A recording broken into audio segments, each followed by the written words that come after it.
अवनी एक काम करो, गाड़ी को रिवर्स गियर में लगाओ। हाँ, लेकिन मुझे डर लग रहा है, पता नहीं गाड़ी कहीं इधर उधर चली गई तो। कुछ नहीं होगा, जैसा मैं बोलता हूँ वैसा करती जाओ। ओके, एक काम करो, गाड़ी को रिवर्स गियर में लगाओ और धीरे धीरे क्लच दबाओ और धीरे धीरे एक्सीलेटर छोड़ो, बस। अवनी बेटा, हम सिखा देते हैं तुम्हें गाड़ी चलाना। रमेश को तो वैसे भी ठीक से नहीं आता है।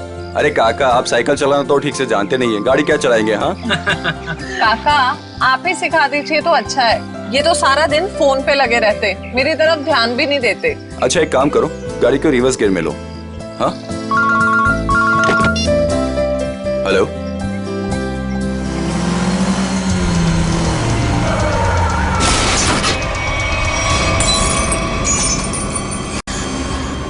अवनी, ये तुमने क्या कर दिया? हाँ,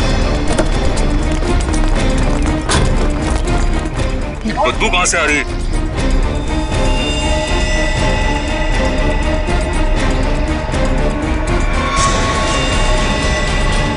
इसके अंदर लाश कहाँ से आ गई? इसमें से बदबू भी कितनी आ रही है? हे भगवान, इन्होंने तो लाश देख ली।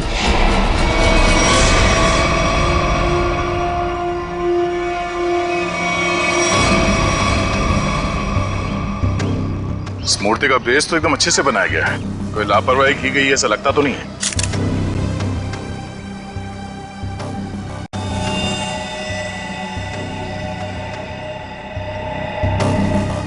मगर इस मूर्ति में इसको रखा क्यों होगा? और वो भी ऐसे चहल पहल वाली कॉलोनी के बीच में रखी गई मूर्ति, वो भी ऐसे कॉलोनी के बीचों बीच जहाँ पे इतनी चहल पहल है।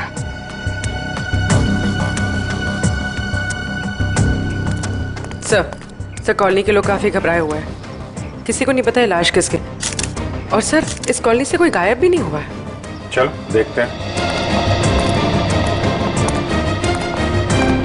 आप लोग प्लीज इन बच्चों को अंदर घर भेज दीजिएगा, ये सब देखना सुनना इनके लिए अच्छा नहीं। प्लीज बच्चों, घर जाके खेलो, जाओ। माँ, आजोबा की मूर्ति में क्या था और उससे इतनी बदबू क्यों आ रही थी? घर आके बताती हूँ।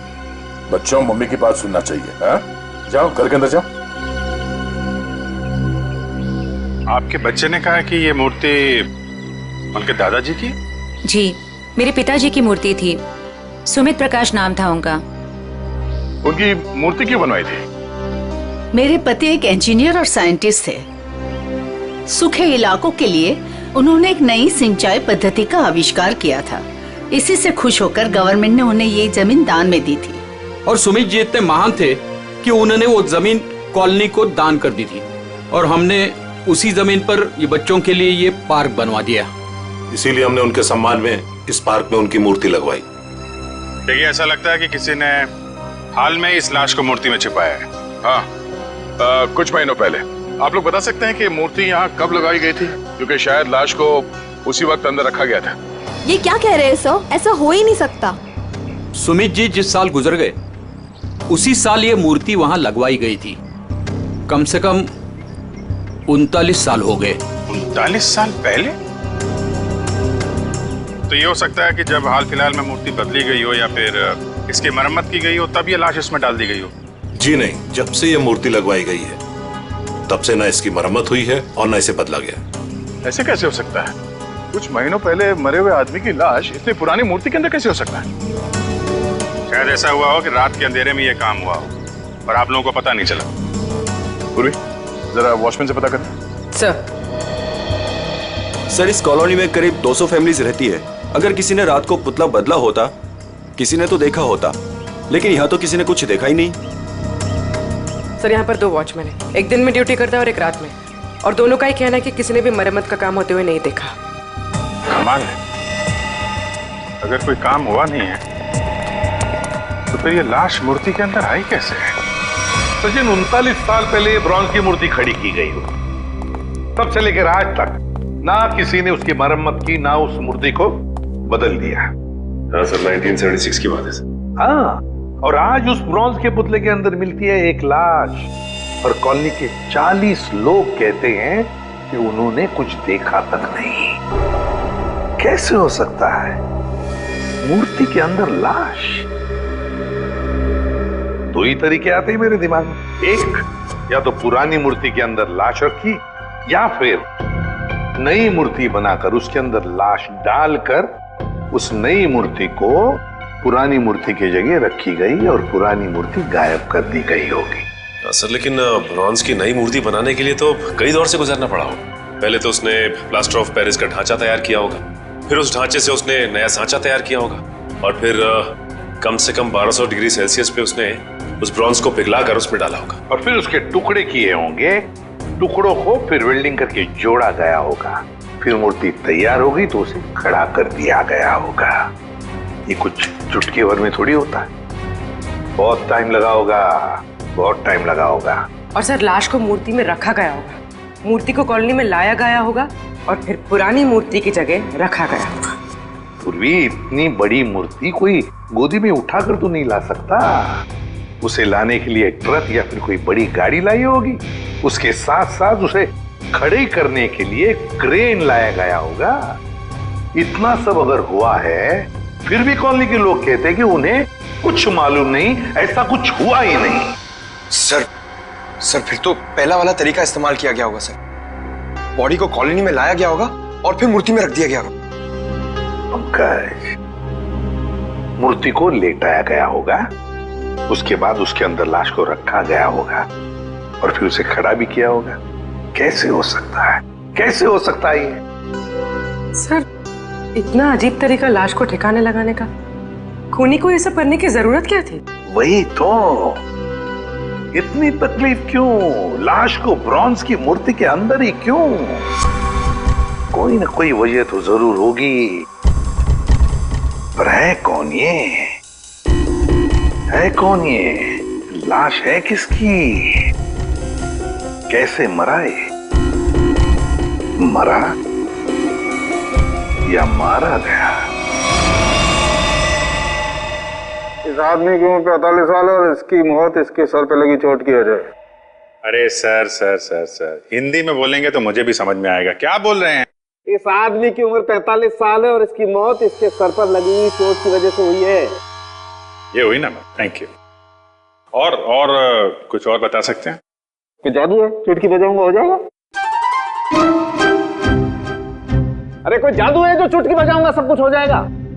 मन तो करता है चुटकी बजा दूं और ये आदमी गायब हो जाए। क्या बोले तुम? मतलब मैं कह रहा था साड़ुंके साहब, आप चुटकी बजा दे तो केस सॉल्व हो जाएगा। कितना किया है, ये तो कुछ भी नहीं है। हाँ लेकिन अभी मेरा चुटकी बजाने का मूड नहीं। ठीक है तो मैं उधर बजा लेता हूँ चुटकी। किधर चले जाते हो? हाँ देखिए आप, तारिका जी।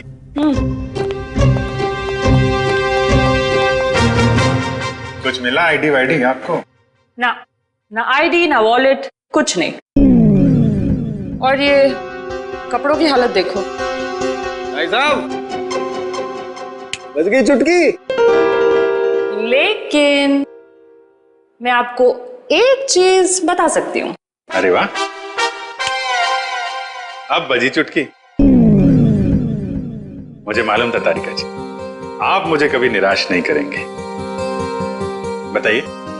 मैं आपको ये बता सकती हूँ कि ये लाश कितने समय तक उस मूर्ति में थी। अच्छा, कितने समय से? ये लाश ब्रॉन्ज की मूर्ति में बंद थी, वातावरण के प्रभाव में आए बिना। कुछ टेस्ट के बाद ये पता चला है कि 2 महीने से ये लाश उस मूर्ति में बंद थी। ओह, मतलब इस आदमी का खून 2 महीने पहले हुआ है। लगता तो ऐसा ही है। लेकिन सर, किसी ने इस लाश को देखा किसी ने उस मूर्ति में रखते हुए? कॉलोनी वाले बता रहे थे कि मूर्ति 39 साल पुरानी है। डॉक्टर साहब आप ये बता सकते हैं ये मूर्ति नई है या पुरानी है? ये मूर्ति 39 साल पुरानी नहीं है, नई है। ओह, मतलब इस मूर्ति को वहां पे ट्रक में लाया गया होगा। किसी ने ट्रक को देखा कैसे नहीं? मुझे नहीं पता। सालुंके साहब, किसी ने उस क्रेन को कैसे नहीं देखा जिसके जरिए उस मूर्ति को अपनी जगह पे रखा गया? मुझे नहीं पता। सालुंके साहब, उस मूर्ति में वेल्डिंग कब और कैसे की गई? मुझे नहीं पता, मुझे नहीं पता, मुझे नहीं पता। ठीक है सर, मुझे लगता है लाश की गंध की वजह से सालुंके साहब का दिमाग खराब हो गया है। क्या बोल रहा है, क्या बोल रहा है, क्या बोल रहा है, क्या बोल रहा है? देखो मुझे परेशान मत करो, मुझे इस लाश का चेहरा भी बनाना है। Don't disturb me. सर आपसे कोई सवाल नहीं करेंगे, आप चेहरा बनाइए। चलो एक बात तो ये पता चल गई कि मूर्ति नहीं है और किसी ने उसमें लाश रखी है। मगर कैसे सर? कैसे और कब का पता बाद में लगाएंगे, पहले ये पता लगाना है कि ये नई मूर्ति बनाई किसने।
दुकान में तो कोई नहीं दिख रहा।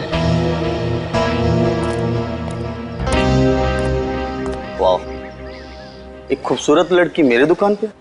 सीआईडी से हूँ मैं। तो क्या हुआ? लगता है तुम्हारा दिमाग ठिकाने पे नहीं है मिस्टर कुमार। क्या? कुमार? मैं किसी कुमार सुमार को नहीं जानता और न मैं कुमार सुमार हूँ। तुम निशित कुमार नहीं हो जिसकी ये दुकान है? ओह, इस दुकान के पहले वाले मालिक निशित कुमार, उनकी बात कर रहे हैं ना? पहले वाला मालिक? हाँ, निशित कुमार का 2 महीने पहले खून हो गया।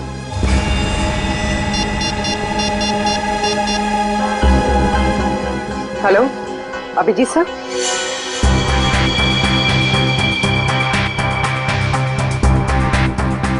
तारिका, बन गया ना चेहरा?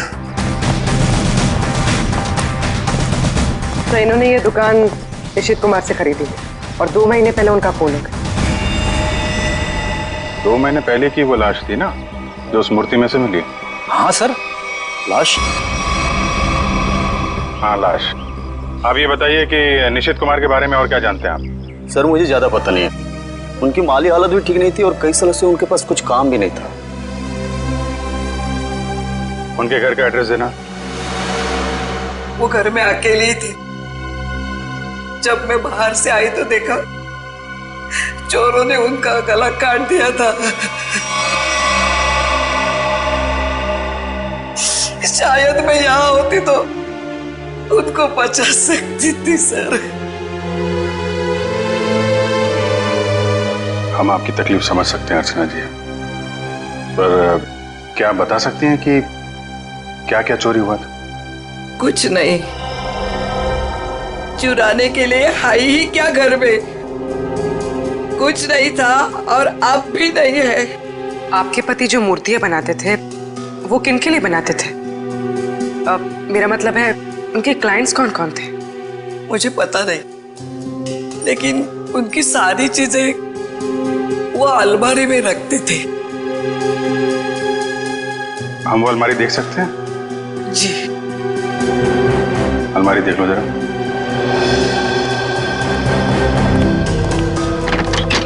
अर्चना जी, ऐसा भी हो सकता है कि ये चोरी का मामला ना हो। मैं समझी नहीं सर कुछ। निशित जी का कोई दुश्मन भी था जो उनकी जान लेना चाहता हो? सर मामूली सा शिल्पकार, उनका दुश्मन कौन हो सकता है?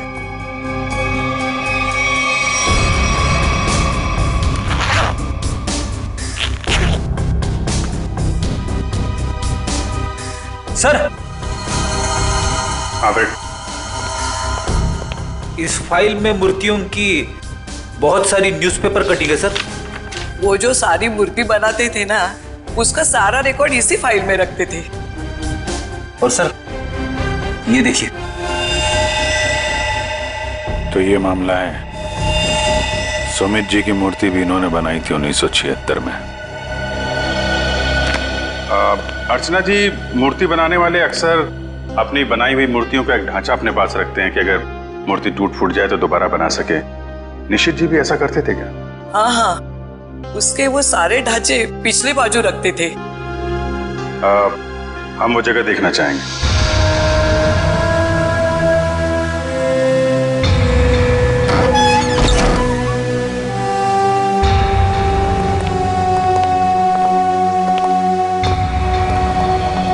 सर, आप सब देख रहे हैं ना, ये उनकी पूरी जिंदगी की कारीगरी है। उन्होंने जितनी भी मूर्तियां बनाई थी उन सबका एक एक ढांचा यहाँ है।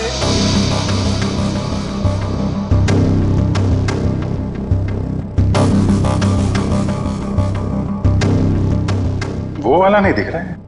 कौन सा वाला? वो सुमित जी की जो मूर्ति का ढांचा है,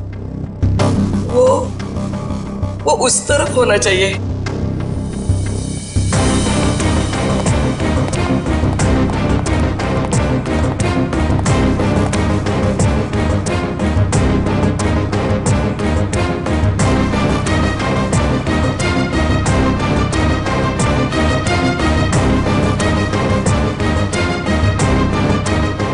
आप क्या देख रहे हैं? ये मिट्टी देख रहे हो? यहाँ पे कोई ढांचा था जो अब नहीं है। अर्चना जी, हाँ, वो सुमित कुमार जी की मूर्ति का ढांचा यहीं पे था? हाँ, यही था। ले गए। सर, आपका मतलब उन चोरों से थे नहीं? सुमित कुमार जी की मूर्ति का ढांचा चोर चुरा के ले गए। निशित जी का खून इस ढांचे की वजह से हुआ है। लेकिन सर, सुमित जी की मूर्ति का ढांचा चुरा के चोर क्या करेंगे? उस ढांचे की मदद से सुमित जी की नई मूर्ति बनाई गई और उस लाश को उसमें डाल दिया गया। लेकिन सर, हमें कैसे पता चलेगा वो लाश किसकी है? साड़ू के साहब लगे हैं ना लाश का चेहरा बनाने में। एक बार चेहरा बन जाए, सारी कहानी सामने आ जाएगी। हाँ डॉक्टर साहब, बन गया चेहरा?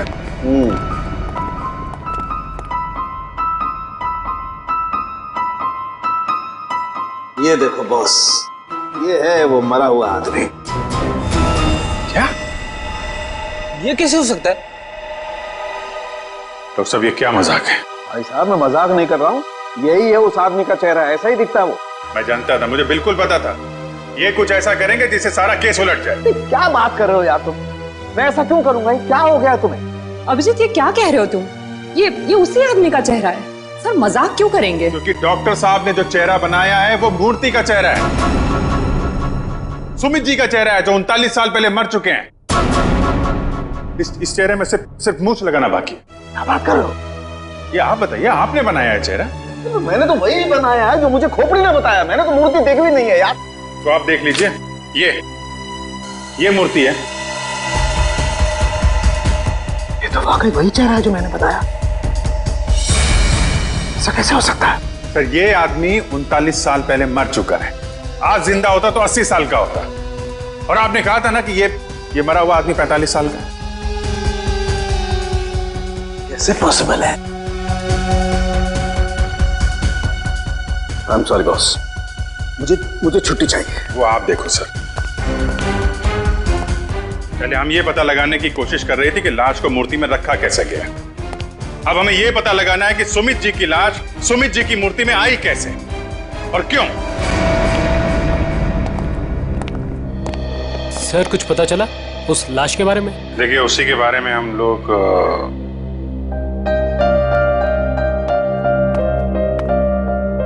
बच्चों, हमें आपकी नानी और मम्मी से कुछ जरूरी बात करनी है।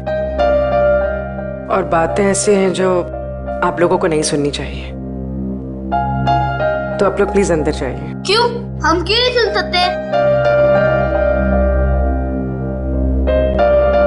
ये बड़ों की बातें हैं, बच्चों का कोई काम नहीं। हमें पता है, हमारे आजोबा की मूर्ति में से लाश मिली है ना। आप उसी के बारे में बात करने आए हो ना? हाँ, और कुछ जरूरी बातें हैं। आप लोग अच्छे बच्चे हो ना? प्लीज अंदर जाओ।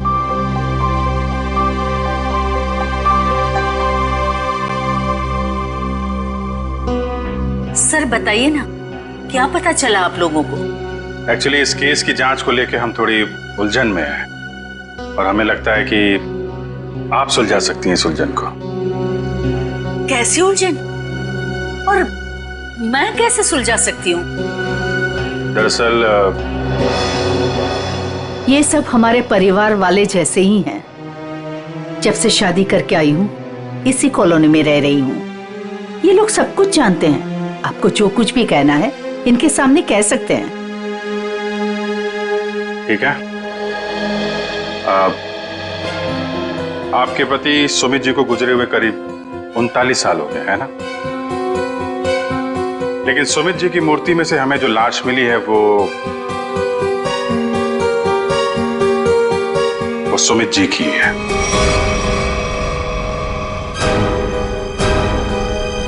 ये कैसे हो सकता है? ऐसा ही हुआ है। ये देखिए।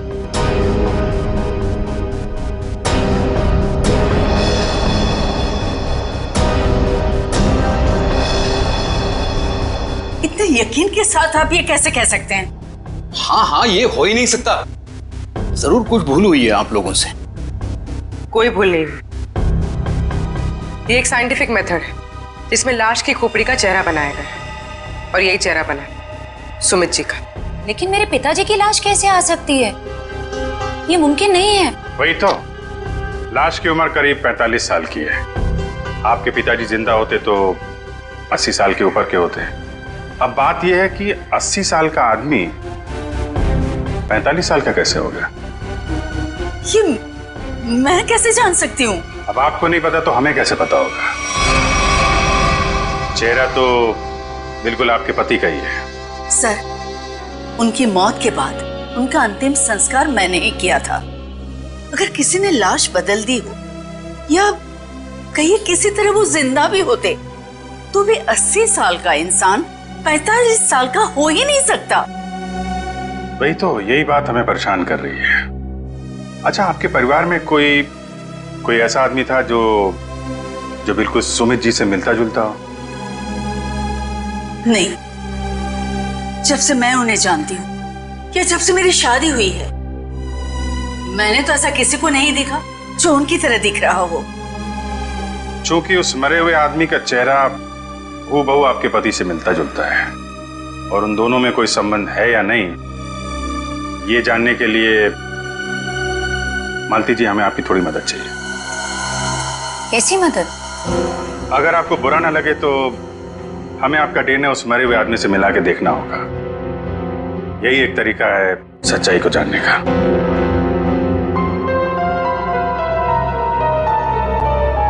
ठीक है, मैं तैयार हूँ, क्योंकि हम भी इस सवाल का जवाब चाहते हैं।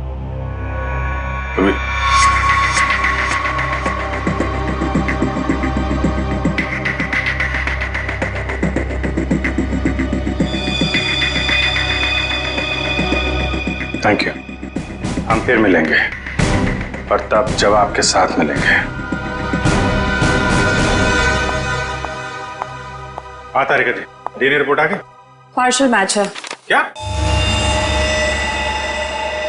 पार्शियल मैच है? देखा, इसका मतलब सालू के गलत नहीं था बॉस। ये आदमी सुमित के परिवार का ही। बाप का डीएनए बेटी में भी है और इस मरे हुए आदमी में भी। निश्चित रूप से ये आदमी सुमित के परिवार का ही कोई है। अगर ये सुमित का रिश्तेदार है तो किसी ने इसे पहचाना कैसे नहीं? कोई तो होगा जो इसे पहचानता। ये बड़ी चौंकाने वाली बात है। आपने जो इसका चेहरा बनाया था उसकी फोटो हमने अखबार में भी भेजी, लेकिन ऐसा कोई भी आदमी सामने नहीं आया जो इसे पहचानता हो। अगर ये इसी शहर में था तो किसी ने तो इसे देखा होगा। कोई तो होगा इसके पहचान वाला। तारिका जी, आप तो जीनियस हैं। ऐसे क्या कह दिया मैंने? केस सॉल्व कर दिया। हो सकता है ये आदमी इस देश का हो ही ना। हो सकता है कि मरने से कुछ समय पहले इस देश में आया। ओह, इसीलिए किसी ने इसे पहचाना नहीं। हाँ, पिछले 2-3 महीने की इमिग्रेशन रिपोर्ट्स चेक करनी होंगी हमें। पंकज, आज के अखबार में मैंने अपना राशिफल देखा। जानते हो क्या लिखा था उसमें? क्या था सर? बहुत जल्द नौकरी में बदलाव होगा। इसका मतलब जानते हो? हाँ सर, ये तो बहुत दुख की बात है। आपका डिमोशन होने वाला है। आपकी पोस्ट तो मेरे से भी नीचे होने वाली है। क्या बोलता है? अरे इसका मतलब है मेरा बहुत जल्द प्रमोशन होने वाला है। हाँ, पिछले 1 हफ्ते से मुझे ऐसा ही लग रहा है। लेकिन मुझे ऐसा नहीं लग रहा है। क्यों? सर अभिजीत सर ने बिल्कुल सही पता लगाया सर। इमिग्रेशन रिकॉर्ड से उस मरे हुए आदमी का चेहरा मैच कर रहा है सर। गुड, मिला है सर।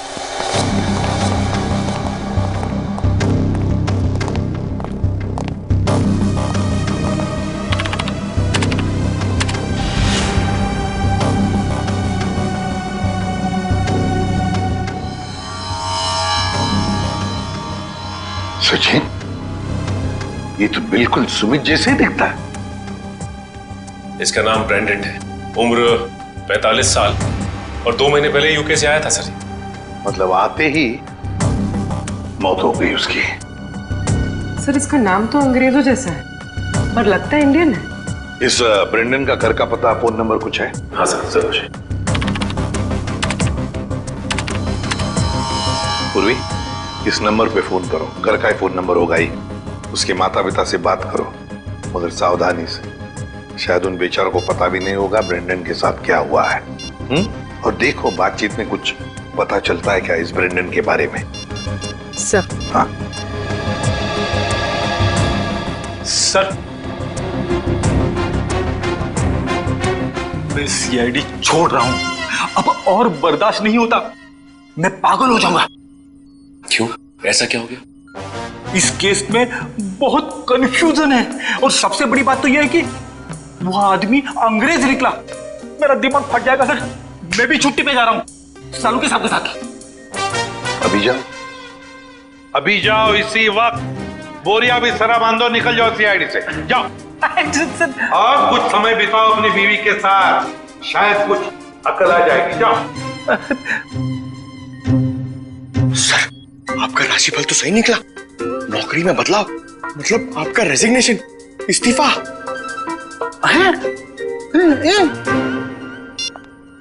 सर। हाँ पूर्वी, बात हो गई? हाँ सर, एक और चौंकाने वाली बात पता चली। क्या? सर ये ब्रेंडन सुमित का बेटा था। ब्रेंडन सुमित का बेटा है? वो कैसे? उसकी पहली शादी से। सुमित ने बियाट्रिस नाम की एक अंग्रेज औरत से 1970 में शादी की थी। बेटे को जन्म देते हुए वो औरत मर गई। बीवी की मौत के बाद उसका दिल टूट गया और वो अपने इस बेटे को लेकर इंडिया वापस आना चाहता था। लेकिन उसकी बीवी के घर वालों ने बच्चे को आने नहीं दिया, इसलिए बच्चे को नाना नानी के पास छोड़कर वो इंडिया आ गया। और इंडिया में आने के बाद उसने अर्चना से शादी की और अपनी पिछली जिंदगी मिटा दी, किसी को कुछ भी नहीं बताया। और इसीलिए सुमित के इस बेटे ब्रेंडन के बारे में यहाँ पे किसी को भी कुछ पता नहीं था। Yes sir. हाँ, लेकिन ये ब्रेंडन इंडिया आया क्यों? क्यों आया ये? सर अपने नाना नानी की मौत के बाद उसे अपने पिता के बारे में पता चला, तो अपने पिता के परिवार वालों के बारे में जानने के लिए वो इंडिया आया था। कोई आदमी अपने परिवार के बारे में जानने के लिए इंडिया आता है और यहाँ पर उसका खून हो जाता है।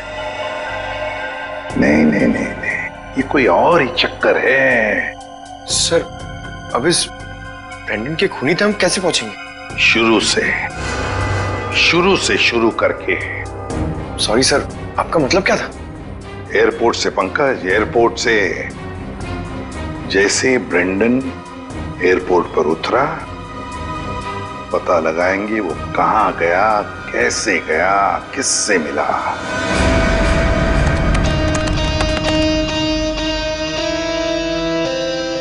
सर, ये फुटेज एयरपोर्ट के अराइवल गेट की है सर, जब ब्रेंडन इमिग्रेशन से बाहर निकल चुका था। सर, ये रहा ब्रेंडन, ये कैप वाला आदमी ब्रेंडन से मिलने आया। कैप की वजह से इसका चेहरा ठीक से दिख नहीं रहा। जरा जूम करो इसमें।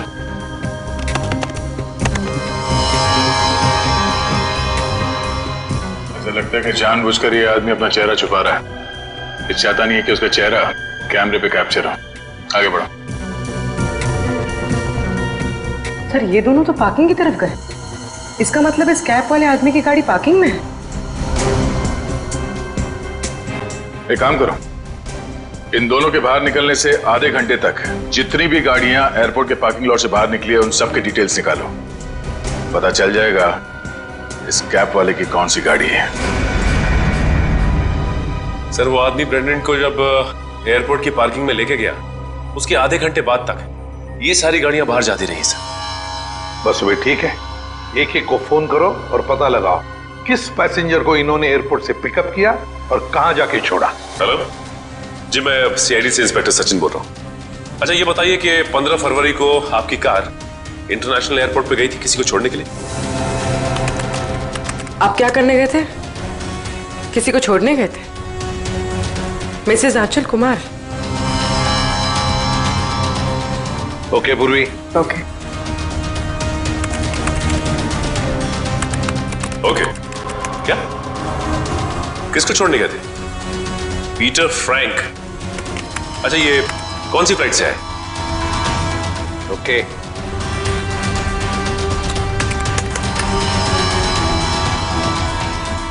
मिस्टर डिसिल्वा,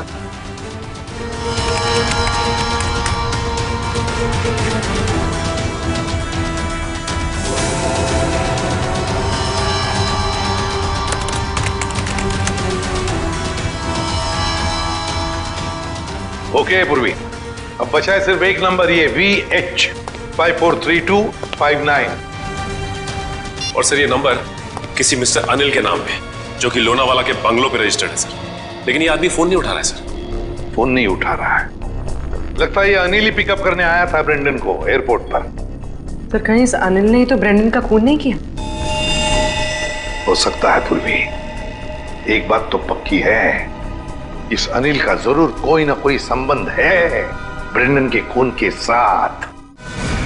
सरकार के रजिस्ट्रेशन के हिसाब से अनिल जी का घर यही है। काफी पैसे वाला लगता है ये अनिल जी। इतना बड़ा बंगला, वो कार। लेकिन इस अनिल जी को ब्रेंडन से क्या काम पड़ गया? सर मुझे तो लगता है कि इस ब्रेंडन को इंडिया में कोई जानता ही नहीं होगा। ब्रेंडन को इंडिया में कोई जानता नहीं था तो ये अनिल एयरपोर्ट क्यों गया था उन्हें लेने? उसके बाद ये ब्रेंडन गायब कहाँ हो गया? कोई दरवाजा खोल क्यों नहीं रहा है? जी कौन है आप लोग और क्या चाहिए? आपके मालिक अनिल जी से मिलना है। कहाँ है वो नहीं है। आप क्यों पूछ रहे हैं साहब? देखिए बेमतलब परेशान मत करिए, नहीं तो अभी पुलिस को फोन कर देंगे। हम लोग सीआईडी से हैं। सीआईडी? सीआईडी कहाँ से?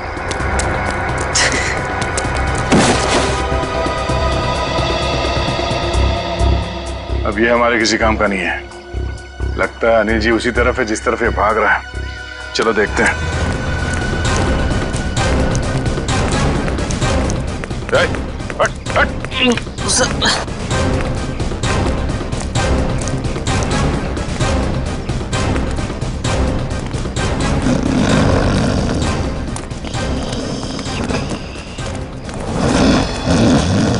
लगता है यही अनिल जी है।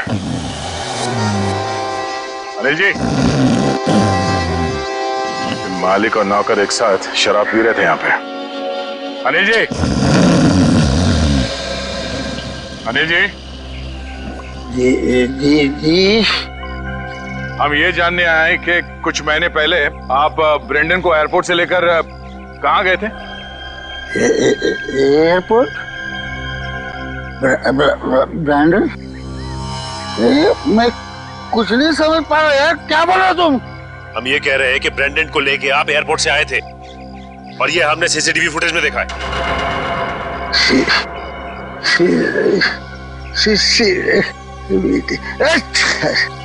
अनिल जी, आपकी कार कौन सी है?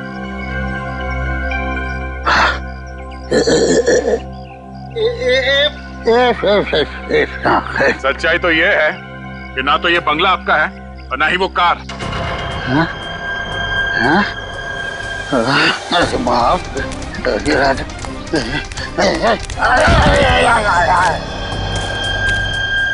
अब सच बताओ। सर मैं कुछ नहीं जानता सर मैं तो एक मामूली सा वॉचमैन हूँ सर। वॉचमैन, ये मेरा मालिक है ना, मालिक, उसने अपना बंगला और कार मेरे नाम पर कर दिया सर। ये मेरा कुछ भी नहीं है सर। तो फिर किसका है? सर मैं कैसे बोलूं सर, मेरी जान चली जाएगी सर। देखो तुम चिंता मत करो, कुछ नहीं होगा तुम्हें। सिर्फ ये बताओ किसने कहा था तुम्हें ये सब करने के लिए? क्या बात है, आप लोगों ने हमें यहाँ क्यों बुलाया? कुछ पता चला क्या? हाँ, एक चौंकाने वाली कहानी। ये कहानी हम आप लोगों को भी सुनाते हैं। इस कहानी को हम वहां से शुरू करते हैं जब सुमित जी को सरकार ने जमीन दान दिया था। उस जमीन में सिर्फ ये छोटा सा गार्डन नहीं था, बल्कि वो जमीन भी था जिसपे आज मॉल बना हुआ है आपके कॉलोनी के पीछे। लेकिन इस बात का पता हमें क्यों नहीं चला? क्योंकि आप लोगों से पहले कुछ और लोगों को पता चल गया। उन्हें यह भी पता चल गया कि सुमित जी अपनी पूरी जमीन को बच्चों के पार्क के लिए दान करना चाहते हैं, और ये बात उन्हें अच्छा नहीं लगा। उन्होंने सुमित जी को रोकना चाहा। जब सुमित जी नहीं माने तो उनका खून कर दिया। क्या? जी हाँ, सुमित जी का एक्सीडेंट कोई एक्सीडेंट नहीं था। इसकी प्लानिंग की थी उन लोगों ने, और उन लोगों ने जमीन का एक छोटा सा हिस्सा आपके कॉलोनी को दिया और बाकी बिल्डर्स को बेच दिए। वो मॉल जहाँ पे खड़ा है वो जमीन। बिल्डर से मिले पैसे से ऐश कर रहे हैं वो लोग। उनके पास देश विदेश में बहुत सारे घर हैं, बंगलो हैं, ढेर सारी गाड़ियां हैं, और ये बात किसी को नहीं पता, उनके दोस्तों और परिवार वालों को भी नहीं।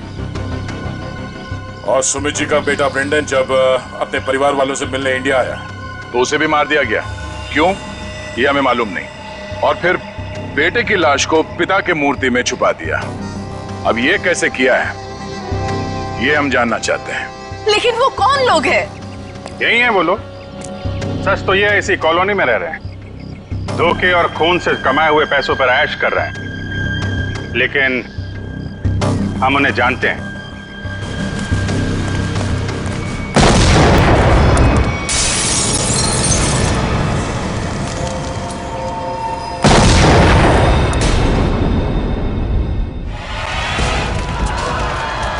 अजय आपको पीछे आइए जल्दी।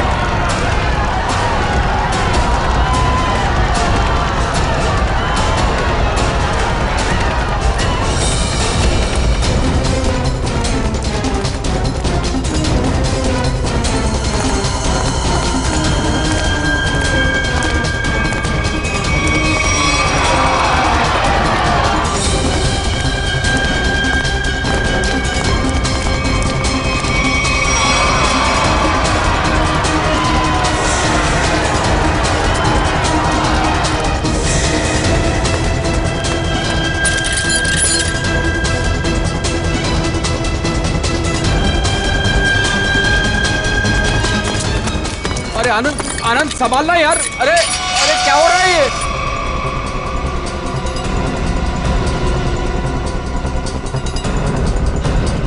कहाँ भाग रहे हो? अरे सर उतारिए हम लोगों को। सर मर जाएंगे हम।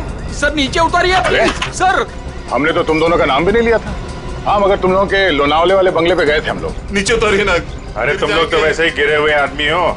सुमित जी और ब्रेंडन का खून किया तुम लोगों ने। नहीं सर, वैसे हमें पता चल गया, तुम लोगों को मालूम पड़ गया था कि तुम्हारे करतूत के बारे में हमें पता चल गया। सर नीचे उतारिए प्लीज। इसलिए कॉलोनी वालों की जान को नुकसान पहुंचा है। हाँ?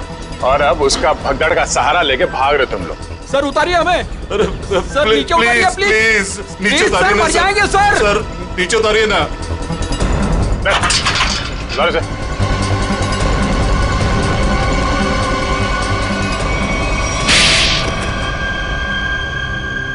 लेकिन वो तो आपके दोस्त थे, फिर आपने उनको क्यों मार दिया? क्योंकि इनके लिए पैसा दोस्ती से ज्यादा मायने रखता है। लेकिन ब्रेंडन को क्यों मारा? सर एक्चुअली हम उसे मारना नहीं चाहते थे। हम उसे एयरपोर्ट से सीधा हमारे खाली पड़े हुए फ्लैट पे लेके गए। हमने सोचा था हम उसके बाप के मरने की झूठी कहानियां सुनाकर उसको यूके वापस भेज देंगे, और उसने हमारी वो बातें सुन ली थी जिसमें हमने सुमित को मारने का जिक्र किया था। इसके लिए उसको मारा सर। लेकिन उसकी लाश मूर्ति में क्यों छुपाई? हम नहीं चाहते थे कि उसकी लाश किसी भी हालत में सीआईडी को मिले। अगर हम उसे जलाते, दफनाते या किसी तालाब झील में उसकी लाश छोड़ देते तो एक न एक दिन तो लाश मिल ही जाती ना। फिर तो हम पकड़े जाते। इसलिए हमने उसकी लाश सुमित की मूर्ति के अंदर डाल दी थी ताकि कोई ढूंढ ना सके। इसीलिए तुम लोगों ने निशित को मार दिया और उसके गोडाउन से सुमित जी के पुतले का ढांचा को चुरा लिया और नई मूर्ति बनाई। हाँ? लेकिन तुम लोगों ने मूर्ति जब बदली तो कॉलोनी वालों को कैसे नहीं पता चला? वो सर, हमने एक दिन पूरे कॉलोनी वालों को रात के खाने की दावत दी थी और हमने उनके खाने में नींद की गोलियां डालती थी। अच्छा, जब सारी कॉलोनी सो गई तो पुरानी मूर्ति की जगह नई मूर्ति रख दी। अगर अवनी अपने कार से उस मूर्ति को ठोकर नहीं मारती तो इनके काले कारनामों से पर्दा नहीं हटता। लेकिन सच्चाई में एक ताकत होती है जो कभी छुपती नहीं, और जुर्म में भी वही कमजोरी होती है, वो भी कभी छुपती नहीं। इन्हें हमारे हवाले कर दीजिए, इन्हें सजा हम देंगे। हाँ सर, इन्होंने हमें धोखा दिया है, ये हमारे गुनहगार है। नहीं सर, हमें अरेस्ट कर दो, ये लोग मार डालेंगे। हमें अरेस्ट कर लीजिए सर। तुम्हें सजा देने का हक अगर हमारे हाथ में होता तो हम तुम्हें इनके हवाले कर देते। हमारे हाथ बंधे हुए हैं, वरना निखिल, पंकज ले जाओ इन्हें।